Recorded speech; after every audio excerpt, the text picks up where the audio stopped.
Stop. You. Get in the car. Look at what you did to my fingers. You were punching the dang door. You. Get in the car. Get out of my way.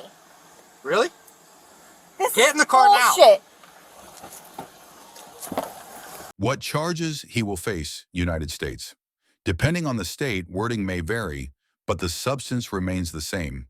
In this case, the following charges are likely: theft/retail, theft/shoplifting, stealing merchandise from a store. If the value exceeds the statutory threshold, it becomes a felony, not a misdemeanor. Resisting arrest, resisting a lawful arrest. The attempt to pull free from handcuffs alone qualifies. Escape from custody/attempted escape. Attempting to flee while lawfully detained. Assault on a law enforcement officer. Striking a police officer in the line of duty. This is a serious felony, often carrying mandatory jail or prison time. Disorderly conduct. Creating a public disturbance and endangering others. A brazen thief in broad daylight, the story of one fall. It was an ordinary day in an ordinary American city. The sun was high in the sky, the asphalt had already warmed up, and the store windows reflected the light so brightly that people squinted as they walked by. Nothing seemed out of place. These are the best days for crimes, because they hide not in darkness, but in the noise of everyday life. The store where everything began was typical. A large retail floor, rows of merchandise, surveillance cameras, a security guard near the entrance, several cashiers. Elderly people came in, mothers with children, office workers during their lunch break. It was a day when no one expected trouble. The thief did not appear as a shadow or a suspicious figure. On the contrary, he looked confident. Ordinary clothes, calm movements, a direct gaze. These are the most dangerous people because they are not afraid. They do not hide. They believe the world owes them. He entered the store in broad daylight, without looking around, without checking if anyone was watching him. It was a display of arrogance. He knew that most people do not pay attention to those who behave like normal customers. For the first few minutes, he simply walked between the aisles. He looked at the shelves, picked up items, read labels. Cameras recorded every movement, but it did not matter to him. He acted as if rules did not apply to him. Gradually, the shopping cart filled up. Expensive small items that were easy to conceal. Alcohol, cosmetics, some electronic accessories. Everything that was easy to resell or use personally. He did not rush. That was important. Rushing gives a thief away. Security was watching. In such stores, employees know that not everyone who loads up a cart is a criminal. They have to wait. They need to see the moment when a person passes the registers without paying. That is when the legal game begins. The thief approached the checkout area, slowly, without nerves, and simply walked past. He did not stop. He did not take out a wallet. He did not pretend he forgot something. He walked as if the store belonged to him. That was the moment everything became official. The theft had occurred. The security guard stepped forward. The actions were standard. A radio call, blocking the exit, calling the police. In these situations, the most important thing is not to provoke.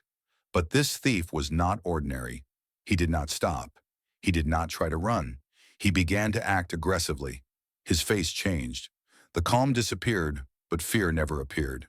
Instead, anger. He started shouting, accusing the store of racism, harassment, violation of rights.